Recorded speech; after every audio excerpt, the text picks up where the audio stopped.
agora nós vamos retomar o assunto das manifestações que ontem aconteceram e do povo que foi às ruas em todo o país e fora do país em protestos contra o governo Dilma, contra o ex-presidente Lula e especialmente contra a corrupção. Os dados apontam que o dia 13 de março entra para a história como a data em que o maior número de pessoas foram para as ruas protestarem.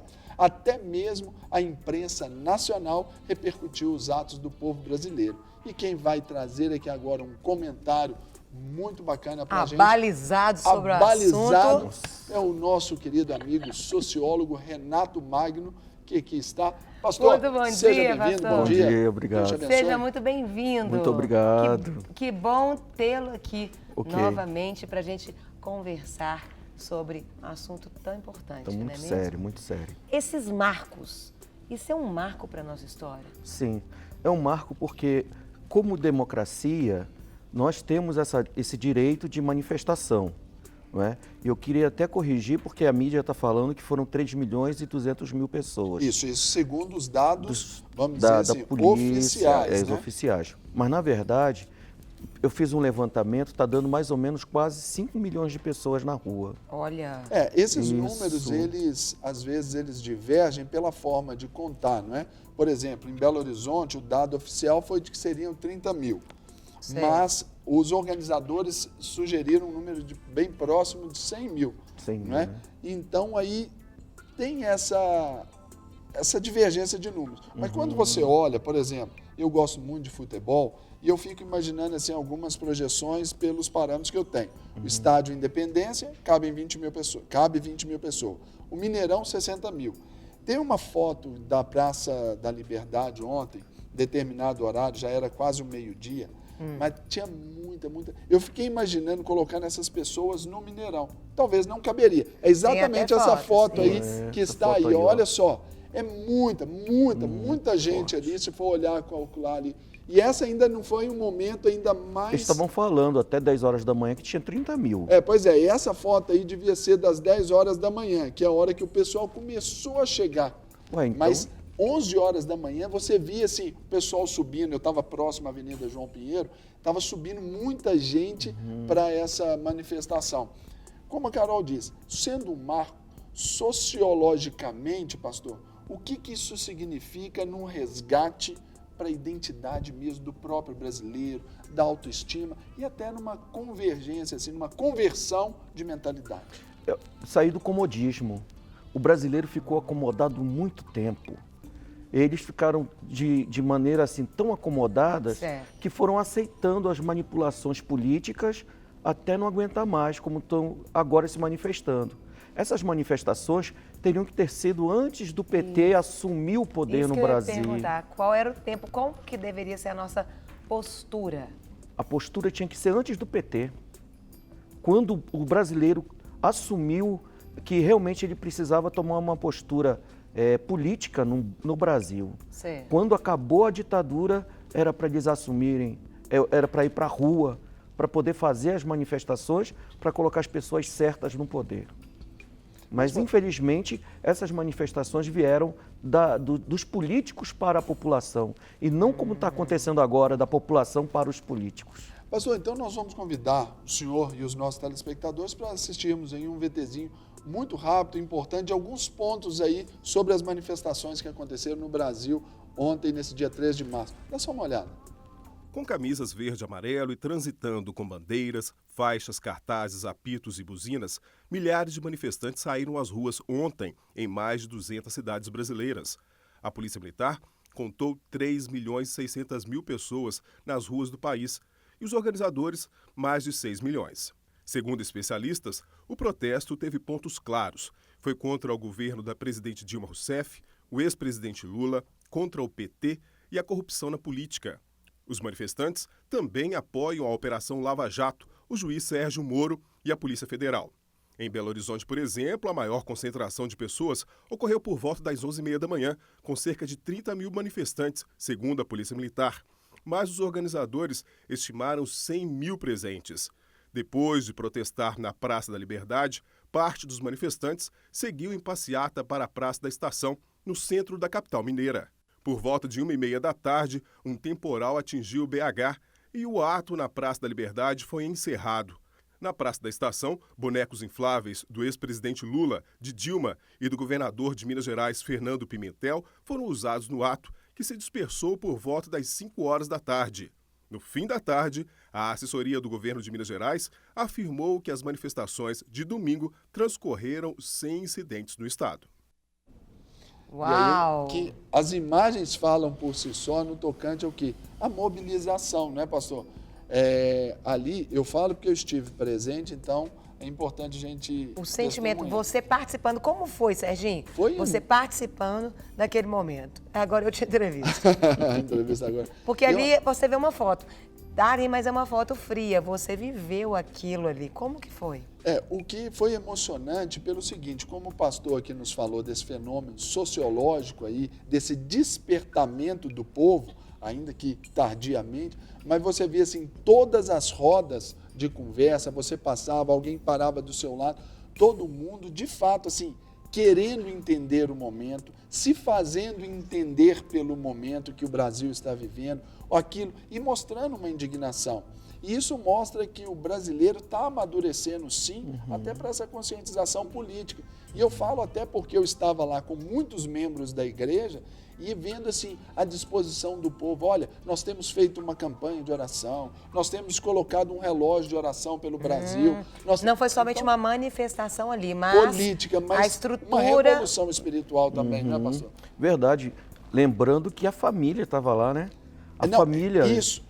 Foi assim um negócio extraordinário. Você via do mais novo ao mais velho, bebês de colo, de carrinho, tinha de tudo um pouco lá, literalmente. Eu, por exemplo, eu fui com a minha esposa, levei minha filha. Meu filho só não pôde ir porque ele tinha classe de batismo, então ele não pode faltar, vamos dizer assim. Sim. Então ele foi para a igreja sozinho e nós fomos para esse ato. Foi Os 20 anos de ditadura que nós tivemos no Brasil bitolou um pouco os nossos avós. E eles não falavam de política em casa. Depois que terminou a ditadura, que somos nós, essa geração pós-ditadura, nós já começamos a falar mais de política em casa. Mas na ainda escola, timidamente durante, pelo menos, eu acho que nas 2 ou 3 primeiras décadas ali depois da ditadura. Bem tímido, bem tímido. Mas hoje você já leva sua filha para manifestação. Hoje você já leva parentes para manifestação, porque não vai haver violência.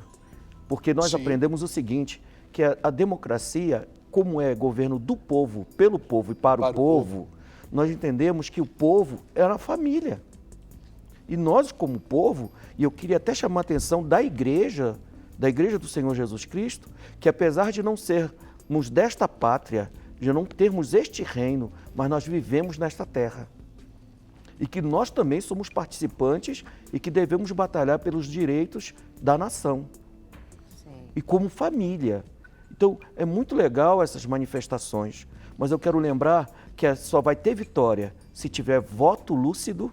Começar isso agora redundar lá em outubro. No pleito municipal. Justamente. E 2018, o reflexo vai ser na nossa conduta. Na nossa conduta, tá? Eu peguei até aqui a fala de uma pessoa importante aqui, que ele disse, nenhuma revolução social pode triunfar se não for precedida de uma revolução nas mentes e o coração do povo. E nos corações do povo. Tem que ter atitude. Tem que começar dentro de casa. A política verdadeira começa dentro de casa. Agora, a Carol usou uma palavra aqui, coerência. Nessa manifestação de ontem, pastor, o senhor vê assim também essa coerência, porque ontem, ao que eu percebi, vivendo ali o momento, é que o pessoal, olha, se o Aécio estiver aqui preso, que vá preso. Se o Lula estiver preso, vá preso. Se é PSDB, PT, XPTO, não importa. Nós queremos um Brasil limpo. Essa é a mentalidade que está mudando? Essa é coerente? Assim? Isso é coerente. Eu vou voltar para a família, porque quando você tem algum problema familiar que extravasa, que vai para a sociedade, o nome da família está na sociedade. Então, o patriarca, o líder da família, vai fazer tudo para limpar o nome. O nome do Brasil está sujo no mundo todo. Certo. todo brasileiro que vai lá para fora carrega o vitupério de ser brasileiro, porque o país de corruptos. Então hoje o brasileiro está acordando para limpar o nome. Porque chega de ser taxado de corrupto. Resgate da dignidade. É o resgate da dignidade. Essa questão da honestidade, da integridade, nós somos. O brasileiro é. Agora a questão toda é que mancharam tanto o nosso nome que agora está na hora de passar a água sanitária lá para poder tirar toda essa sujeira que está. Eu queria perguntar para o senhor, como sociólogo, a importância dessas manifestações organizadas, pacíficas, para que tragam uma credibilidade na fala do brasileiro. Porque a arruaça, a confusão, ela não traz credibilidade. Não traz. Então a importância disso, o efeito que isso pode trazer. Eu posso fazer uma parte nisso aqui, Carol? Mais um testemunho. Em casa ontem, conversando à noite, orando com os meus filhos ali à noite, né? Aí, falando sobre a manifestação, o meu filho perguntando como foi, aí a minha filha falou assim, olha, só teve um negócio que eu não gostei. Num determinado momento, alguém falou um palavrão e uma outra pessoa mostrou o dedo do meio.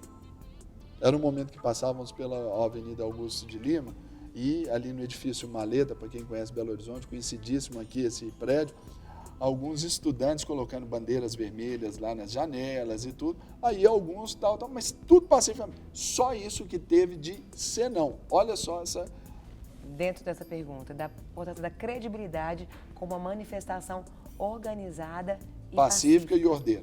Olha, isso traz ao coração do restante da população brasileira que tem um grupo expressivo que concorda com eles, que agora, quando tiver a próxima manifestação, vai aumentar mais ainda o número de pessoas nessa unidade. Cria-se uma unidade quando tem essa manifestação, quando sai 5 milhões de pessoas para a rua. Credibilidade gera essa questão. Vai avolumando. Ué, num país de 200 milhões de pessoas, 5 milhões saindo para a rua faz um barulho muito bom. Sim. E principalmente quando não há arruaça, quando não há violência, porque a democracia ela não aceita a violência. Quem sai para fazer violência, ela reforça o mal governante. Agora, pastor, então, o senhor falou aí sobre a questão do mal governante e desse posicionamento. Então, o brasileiro que nos assiste agora, dos que foram, dos que não foram às manifestações de ontem, o que esperar daqui para frente? O que este marco, como Carol Malta citou, gera para o futuro em termos de perspectiva, no nível político, econômico e social? O senhor pode falar para a gente? No nível político, os políticos agora vão ficar com a barba de molho mesmo, certo, porque eles estão vendo que tem um número expressivo. Então você pega aí 5 milhões de pessoas, quem foi com a família? E os outros que não foram com a família e que vão influenciar a família. Isso aí vai triplicar, quadriplicar o número de pessoas que vão ter uma posição política a partir de então. Porque eles vão chegar em casa e vão comentar e vão ver. E aí vai mudar a mentalidade de muitas pessoas. Economicamente falando, nós vamos ver uma distribuição igualitária das finanças do país, porque se nós conseguirmos, como políticos, mudar essa administração financeira que está tendo no Brasil, essa desigualdade de distribuição financeira no Brasil, todos serão beneficiados, porque o Brasil tem dinheiro. O Brasil é um país rico. Até semana passada, o impostômetro estava marcando 400 bilhões de reais. Você quer 400 bilhões? Eu fiz uma média de R$200 para cada brasileiro. E os 40 bilhões do Lava Jato estão fazendo falta agora, porque podia aumentar a renda do brasileiro. Então, quer dizer, economicamente falando, se Deus abençoar esse juiz e fazer toda a justiça que tem que fazer, nós vamos melhorar financeiramente. Aí você falou social, econômico e político, né? Socialmente falando, nós vamos ter uma educação mais apropriada, agora colocando a política como matéria de primeiro e segundo grau, para poder ensinar o povo a fazer política. Isso é democracia. Aí tudo vai ser mudado vai depender muito daquilo que já foi falado aqui, que é saber votar, que é saber manifestar. E outra coisa, não existe outra arma que o brasileiro possa usar, a não ser as leis e o baixo-assinado. Se não fizer baixo-assinado, não mete medo em político. O político tem medo de baixo-assinado, tem medo de lei, e por isso que eles mexem muito com a lei. Agora, pastor, nós temos aqui o nosso tempo de TV aqui, que o senhor sabe que é corridaço. Mas, assim, a gente quer agradecer o senhor pela disponibilidade de vir, já nos mostrar esse panorama, assim, nos dar esse panorama aí, nesses aspectos todos, de um passado, de um presente e até de uma perspectiva para o futuro. Agradecemos aqui a sua presença, assim, imensamente. Coração, obrigado. Obrigada, pastor. Um abraço para a Sueli e o nosso pequeno Miguel lá. Estamos à disposição, tá bom? Deus abençoe vocês. Para receber todas as novidades do canal, inscreva-se e se curtir o vídeo, clique em gostei. Aproveite para acompanhar a Rede Super nas redes sociais.